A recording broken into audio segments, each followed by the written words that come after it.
Chapter 3.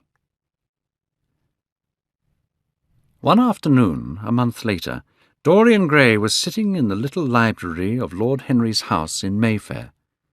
Lord Henry had not yet come in. He was always late. Dorian Gray was bored, and once or twice he thought of going away. At last he heard a step outside, and the door opened. "How late you are, Harry," he said. "I am afraid it is not Harry, Mr. Gray. It is only his wife." He looked around quickly and got to his feet. "I am sorry. I thought—" "I know you quite well by your photographs. I think my husband has got 17 of them." 17, Lady Henry? Well, 18 then. And I saw you with him the other night at the theatre. But here is Harry." Lord Henry smiled at them both. "So sorry I am late, Dorian." "I am afraid I must go," said Lady Harry. "Goodbye, Mr. Gray." "Goodbye, Harry. You are eating out, I suppose? I am too. Perhaps I will see you later." "Perhaps, my dear," said Lord Harry, shutting the door behind her. Then he lit a cigarette and threw himself down on the sofa. "Never marry a woman with fair hair, Dorian," he said. "Why, Harry?" "Because they are romantic." "But I like romantic people." "Never marry at all, Dorian." "I don't think I will marry, Harry. I am too much in love." "Who were you in love with?" asked Lord Henry, after a pause. "With an actress," said Dorian Gray. "How ordinary." "You would not say that if you saw her, Harry." "Who is she?" "Her name is Sybil Vane." "I've never heard of her." "No one has. People will some day, though. She is an artist." "My dear boy, no woman is an artist. Women never have anything to say, but they say it charmingly. How long have you known her?" "About 3 weeks." "And where did you meet her?" "I will tell you, Harry, but you must not laugh. After all, it was you who gave me a passion to know everything about life. For days after I met you, I searched the streets for beauty. I walked around the East End until I found a dirty little theatre. I see you are laughing. It is horrible of you." "I am not laughing, Dorian. Go on with your story." "The play was Romeo and Juliet. At first I was annoyed at the thought of seeing Shakespeare in such a terrible place. And when a fat old gentleman came out as Romeo, I nearly walked out. But then I saw Juliet. Harry, she was the loveliest thing I had ever seen in my life." "When did you meet her?" "I went back the next night and the night after that. On the third evening, I waited for her outside the theatre." "What was she like?" "Sybil? Oh, she was shy and gentle. She is only 17, and there is something of a child in her. She said to me, 'You look like a prince. I must call you Prince Charming.'" "Miss Sybil knows how to flatter you." "Oh, you don't understand her, Harry. She thinks that I am like a person in Shakespeare. She knows nothing of life. Sybil is the only thing I care about." "That is the reason, I suppose, that you never have dinner with me now. I thought it might be something romantic." "My dear Harry, we eat together every day," said Dorian. "You always come very late." "Well, I have to see Sybil play," he cried. "Can you have dinner with me tonight, Dorian?" He shook his head. "Tonight she is Ophelia," he answered, "and tomorrow night she will be Juliet." "When is she Sybil Vane?" "Never." "That's good." "Oh, how horrible you are! But when you see her, you will think differently. I want you and Basil to come and watch her tomorrow night. You are certain to recognize that she is wonderful." All right. Tomorrow evening. Will you see Basil before then, or shall I write to him? Dear Basil, I haven't seen him for a week. It is rather horrible of me, as he sent me my portrait a few days ago. I love looking at it. Perhaps you should write to him. I don't want to see him alone. He says things that annoy me. He gives me good advice. Lord Henry smiled. People are very fond of giving away advice they need themselves. Oh, Basil is a good man, but I don't think he really understands about art and beauty. Since I have known you, Harry, I have discovered that. Basil, my dear boy, puts everything that is charming in him into his work. I must go now, Harry. My Juliet is waiting for me. Don't forget about tomorrow. Goodbye. As Dorian left the room, Lord Henry began to think about what he had just learnt. Certainly few people had ever interested him so much as Dorian Gray.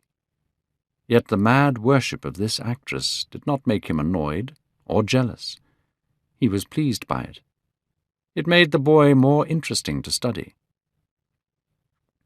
Later that night, when he arrived home from dinner, Lord Henry saw a telegram on the table near the door. He opened it and read that Dorian Gray was going to marry Sybil Vane. Chapter 4. "I suppose you have heard the news, Basil," said Lord Henry the following evening. They were in the dining-room of the Bristol Hotel. "No, Harry," answered the artist, giving his hat and coat to the waiter. "What is it?" "Dorian Gray is going to be married," said Lord Henry, watching him as he spoke. Hallward frowned. "Dorian going to be married?" he cried. "Impossible." "It is perfectly true." "To whom?" "To some little actress." "But it would be absurd for him to marry someone like that." "If you want to make him marry this girl, tell him that, Basil. He is sure to do it then. Whenever a man does a completely stupid thing, it is always for a good reason." "I hope this girl is good, Harry." "Oh, she is better than good. She is beautiful," said Lord Henry. "Dorian says that she is beautiful, and he is not often wrong about these things. Your portrait has helped him understand beauty in others. We are to see her tonight, if that boy doesn't forget." "But how can Dorian marry an actress, Harry? It is absurd," cried the painter, walking up and down the room, biting his lip. "Dorian Gray falls in love with a beautiful actress who plays Juliet. He asks her to marry him. Why not? I hope that Dorian Gray marries this girl and worships her for 6 months. Then he can suddenly become fascinated by another woman." "You don't mean a word of that, Harry. I know you don't really want Dorian Gray's life to be spoiled. You are much better than you pretend to be." Lord Henry laughed. "The reason we all like to think so well of others is because we are afraid for ourselves. But here is Dorian himself. He will tell you more than I can." "My dear Harry, my dear Basil, you must both congratulate me," said the boy, throwing off his coat and shaking each of his friend's hands. "I have never been so happy. Of course, it is sudden. All the best things are. And yet it seems to me to be the one thing I have been looking for all my life." "I hope you will always be very happy, Dorian," said Hallward. "But why did you not tell me? You told Harry." "There really is not much to tell," cried Dorian. "Last night I went to see her again. After, when we were sitting together, there came into her eyes a wonderful look. It was something I had never seen there before. We kissed each other. I can't describe to you what I felt at that moment." "Have you seen her today?" asked Lord Henry. Dorian Gray shook his head. I have left her in Shakespeare's forest. I will find her in his garden." "At what exact point did you use the word marry, Dorian? And how did she answer? Perhaps you forgot all about it." "My dear Harry, it was not a business meeting. I told her I loved her. The whole world is nothing to me compared to her." "But, my dear Dorian—" Hallward put his hand on Lord Henry's arm. "Don't, Harry. You have annoyed Dorian. He is not like other men. He would never harm anyone." Lord Henry looked across the table. "Dorian is never annoyed with me," he answered. Dorian Gray laughed. "When I am with Sybil Vane, I don't believe in anything you have taught me. I forget all your fascinating, terrible ideas." "And those are?" asked Lord Henry, helping himself to some salad. "Oh, your ideas about life, your ideas about love, your ideas about pleasure, all your ideas, Harry." "Pleasure is the only thing worth having ideas about," he answered in his slow, musical voice. "When we are happy, we are always good. But when we are good, we are not always happy." "I know what pleasure is," cried Dorian Gray. "It is to worship someone." "That is certainly better than when someone worships you." "Harry, you are terrible. I don't know why I like you so much. Let us go down to the theatre. When you see Sybil, you will change your ideas." They got up and put on their coats. The painter was silent and thoughtful. He felt very sad. Dorian Gray would never again be to him all that he had been in the past. Life had come between them. When he arrived at the theatre, it seemed to Hallward that he had grown years older. Chapter 5. The theatre was crowded that night. It was terribly hot, and there were young people shouting to each other from across seats. Women were laughing loudly, and their voices sounded horrible. People were eating oranges and drinking from bottles. "What a place to find the perfect girl in," said Lord Henry. "Yes," answered Dorian Gray. "It was here I found her. When you see her as Juliet, you will forget everything. These ugly people become quite different when she appears." "I understand what you mean, Dorian," said the painter, "and I believe in this girl. Anyone you love must be wonderful." "Thanks, Basil," answered Dorian Gray. "I knew that you would understand me. In a few minutes you will see the girl who I am going to give my life to, the girl who I have given everything that is good in me." Then Sybil appeared. The crowd shouted and called her name. Yes, she was certainly lovely to look at, Lord Henry thought. Basil Hallward jumped to his feet excitedly. Dorian Gray sat staring at her like he was in a dream.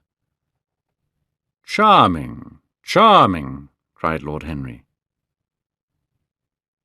A quarter of an hour later, Lord Henry whispered to Hallward, "She is one of the loveliest girls I have ever seen, but she is a terrible actress." Dorian Gray's face turned white as he watched her speak. She was so different tonight.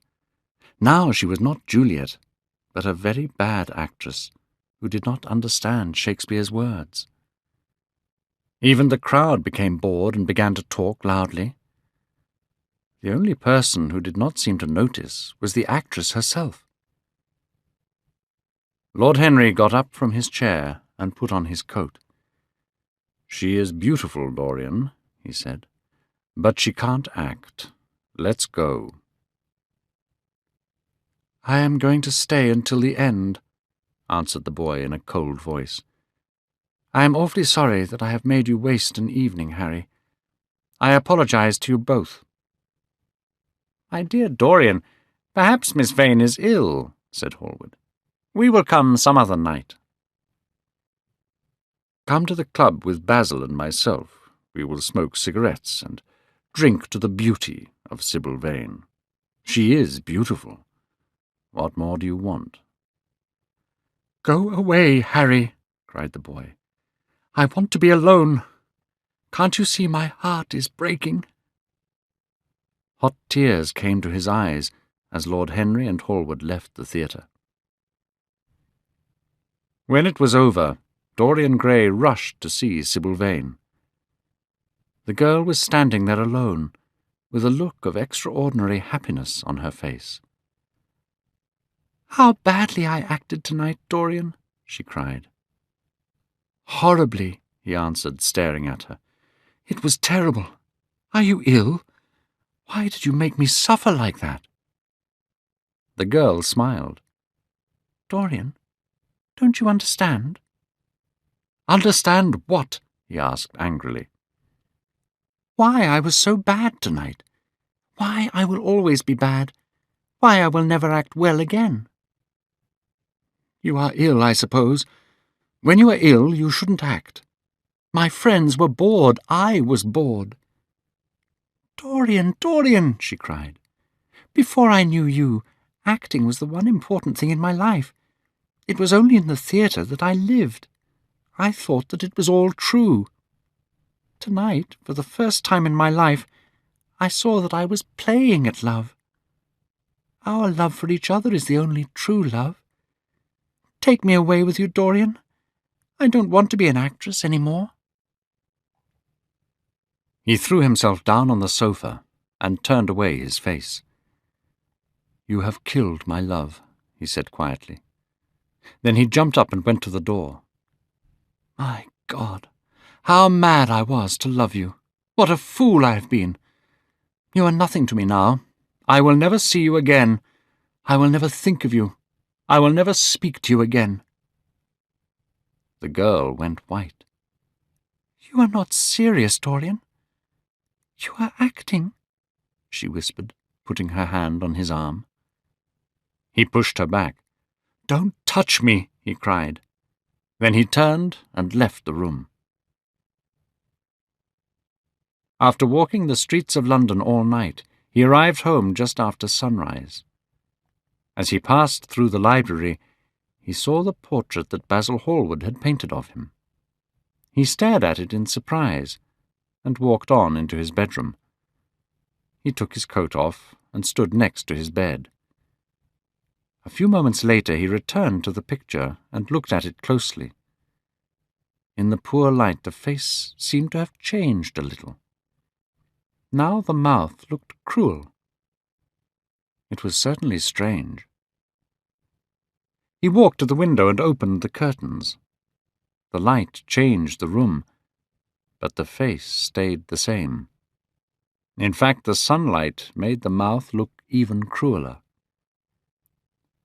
Going back to his bedroom, he found a small mirror that had been a present from Lord Henry.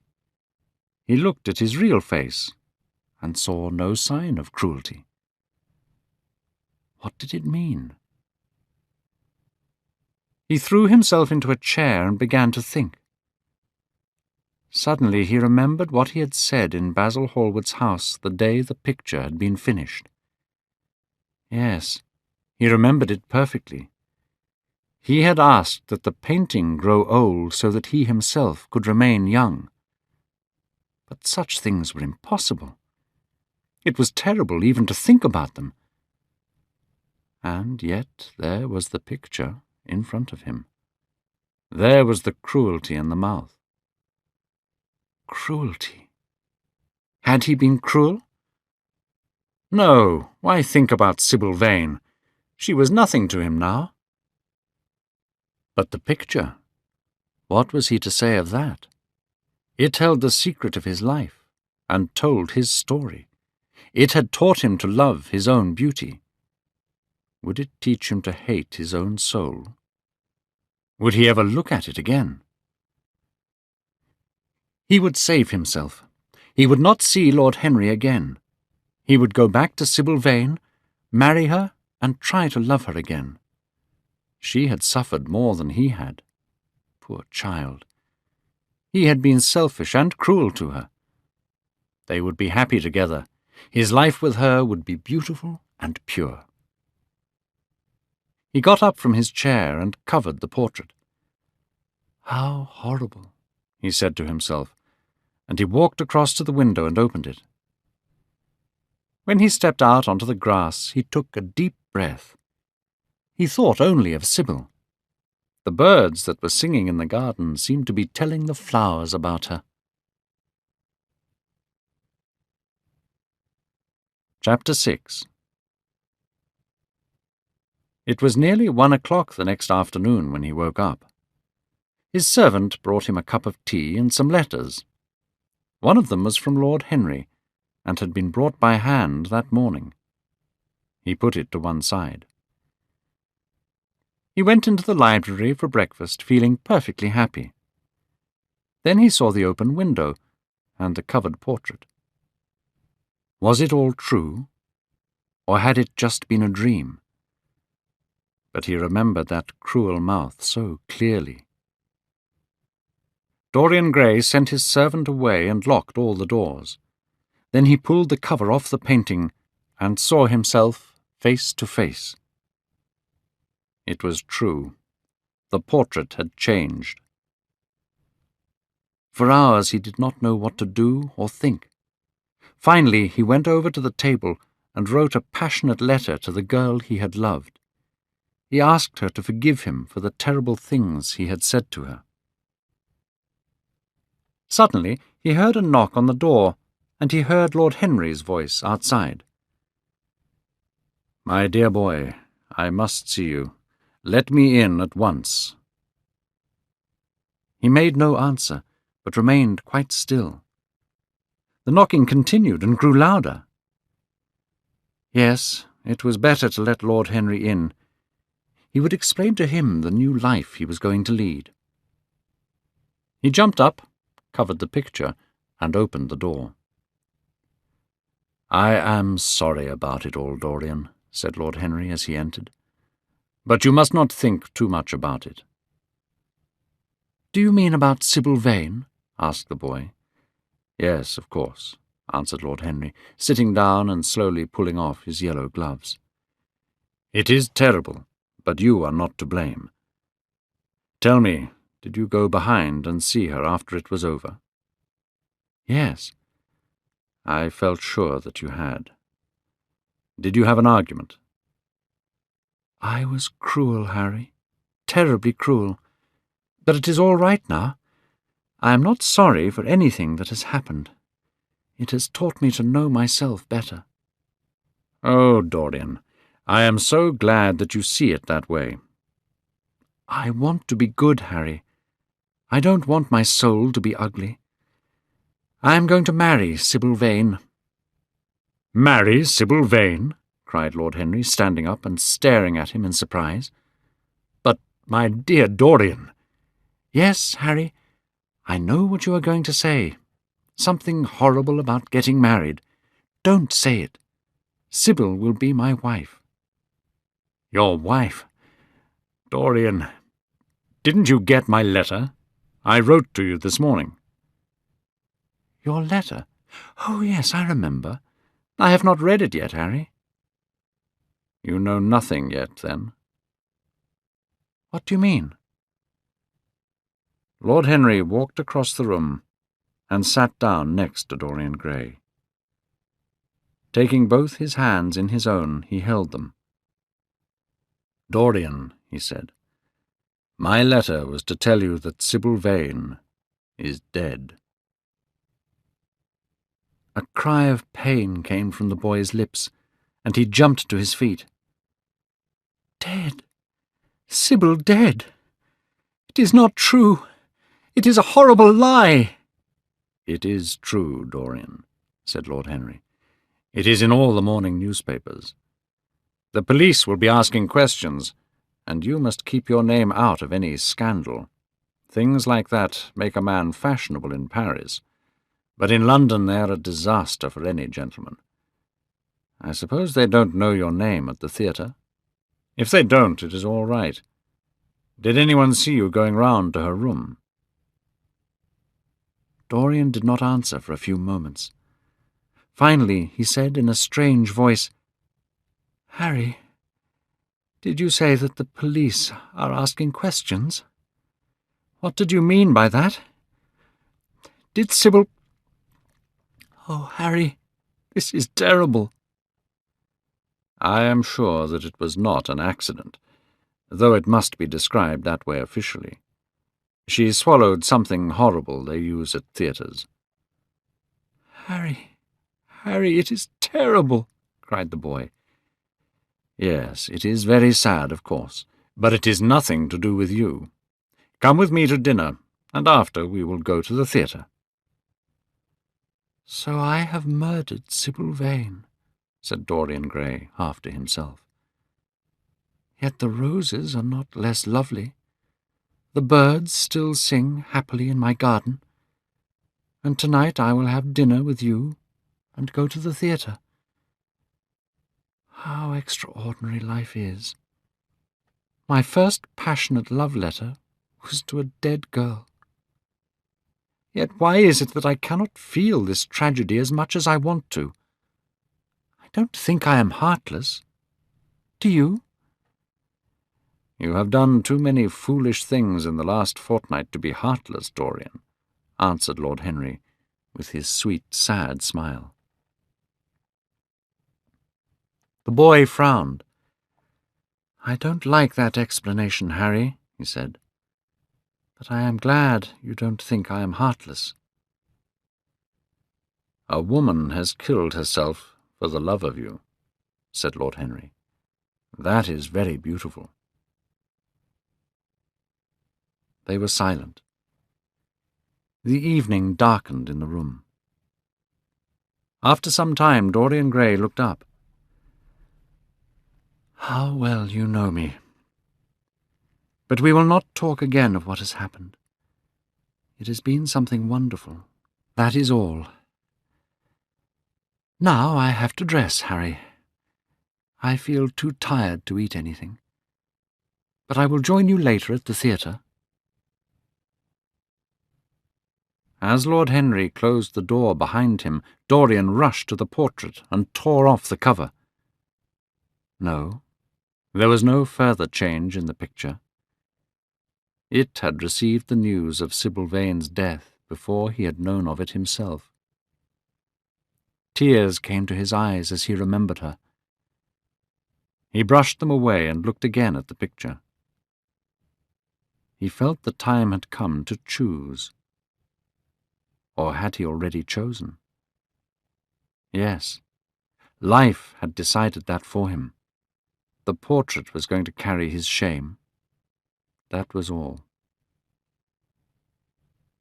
An hour later, he was at the theatre, and Lord Henry was sitting beside him.